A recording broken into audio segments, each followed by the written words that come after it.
Granblue Fest 2023 just concluded and we got a ton of new information for Granblue Fantasy Relink. Just to give you a peek at what's to come, they announced the online demo, 3 new characters, and a pre-release show where we'll get even more information before launch. The 3 new characters are new to Granblue Fantasy Relink, but they're not new to the Granblue Fantasy franchise. This means we can get some more insight into their playstyle and background from other Granblue Fantasy games, since these characters were just character announcements and not necessarily character showcases. But before we get into the characters, we're gonna start by discussing the online demo. They announced this will be coming sometime in January.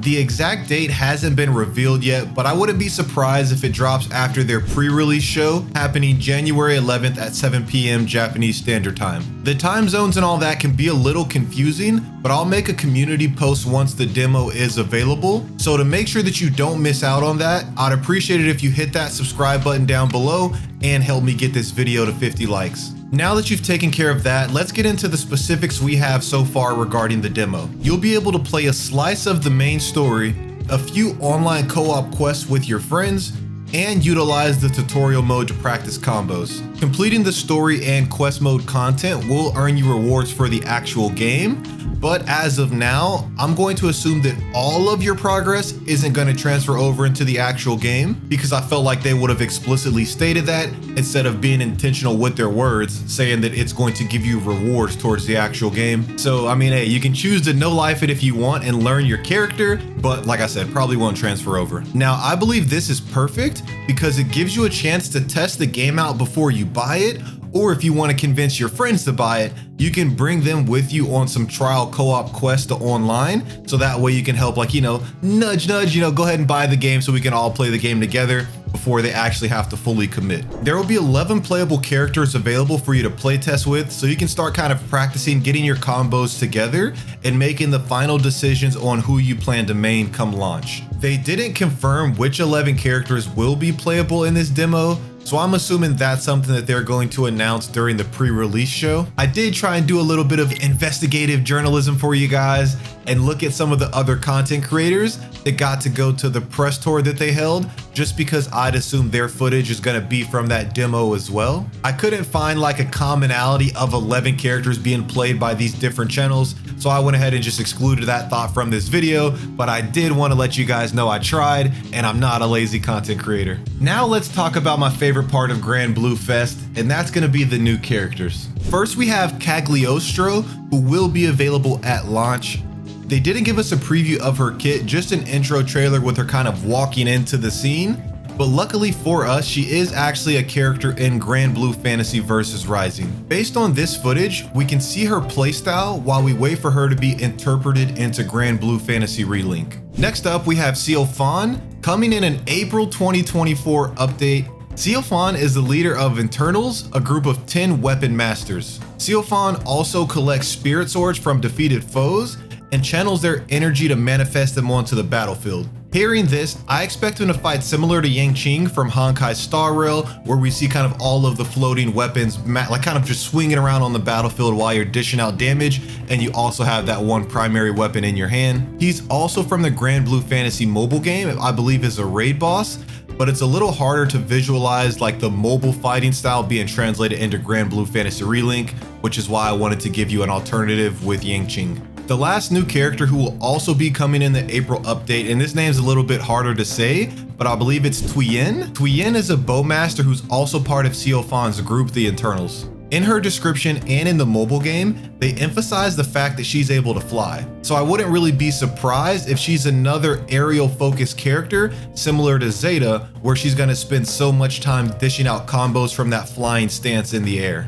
Now, I'm not sure if this will be a factor into her playstyle, but they also stated in her description that she can pinpoint enemies across a big distance and her magic arrows always hit the mark. So hey, maybe there's a chance she'll have homing arrows instead of having to manually aim like other gun-based characters within the game.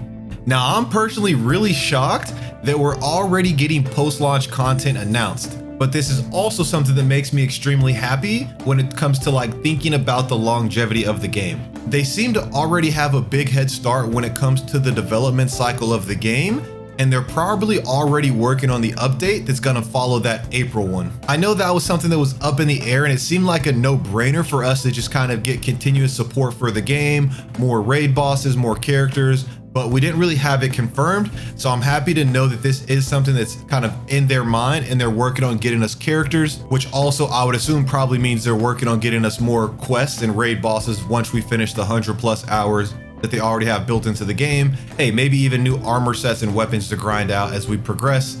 But one thing that I really hope that they add, which I think that they said that they probably aren't, is going to be additional story content. I think they said that the story is start to finish already at launch, and it won't need post updates to finish out the story. But I don't know if these internals are going to be in the mainline story already, but that's something that I really hope that we can explore as a DLC and kind of get a deeper understanding into these other 2 April update characters. So not necessarily adding on to the main story, but maybe embarking and getting us started on a new journey. Because without that, I mean, what is the reason for us to grind out content and to grind out armor and best in slot gear? Is it just going to be to take on the harder raids? I mean, that is a reason, but I feel like more story content would also be another kind of factor to get us to do it. Now, enough of my kind of diverted rant from this video. Out of these 3 characters, I would say that I like Twion's design the most, but realistically, I probably would play Siofon or Cagliostro, or I forgot the name already. Hold on, let me figure it out. Cagliostro, not Cagliostro, Cagliostro. Those 2 characters would probably be the ones that I would realistically play, just because I'm not super into bow and arrow characters. Now, if she had a sword, hey, this is easily top tier character, my new main when April comes, but since it's a bow and arrow, I'm gonna have to pass and appreciate the character design from afar. Let me know in the comments which one of these 3 you like the most, but this wraps up the new character segment of this video. As I mentioned earlier, there is a pre-release show that's gonna be happening January 11th at 7 p.m. Japanese Standard Time. I'm just gonna put my predictions in the air. I believe that we're gonna get a character breakdown of Cagliostro, and they're also gonna play the story portion of the demo and then announce that it's available for everyone to download after the pre-release show. But this is just speculation. We're gonna have to wait and see what they have in store for us. With Granblue Fest concluding, we really ate when it comes to Granblue Fantasy Relink content, and even the other Granblue Fantasy games ate a lot. They got 2B announced for Granblue Fantasy vs Rising, which is insane, and it just shows some of the cool collaborations that we could potentially be getting in Granblue Fantasy Relink.